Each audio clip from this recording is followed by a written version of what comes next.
واحده من نص الملعب. بس الحضري قال له لا يا صاحبي مش هتلم بقى، ده انا في منطقتي زي كاسياس في منطقتك كده. وراح جوان طالع في وسط مدافعي مصر كلهم وقال له ماشي يا سد، بتعرف تصد؟ طب خد. وهنا الحضري بقى بيلطم وبيقول 3 في نص ساعة بس، شكلي هبلع كتير. وهنا احمد حسن بيجرب حظه ويقول لو بتعرفوا تشوطوا فاحنا برضو ما شاء الله السمانة حديد وانا ركبي حديد. وهنا بقى سيد معوض يعدي ويعمل عرضية مهلبية على رأس حسني عبد ربه اللي بينكشها صاروخ ولكن فوق المقص. ودول ناس طيبين ما بطلوش رقص من اول المباراة مع انهم مش طرف فيها اصلا.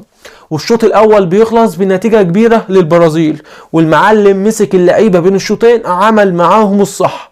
وبدأ الشوط الثاني مصر نازلة ناوية تاكل البرازيل في الملعب وتديهم علقة موت، وهجوم كاسح وكرة خطيرة ولا احلى من تريكة لشوقي. شوقي يقول لحارس البرازيل خدت حاجة من الدنيا؟ قال له لا. قال له طب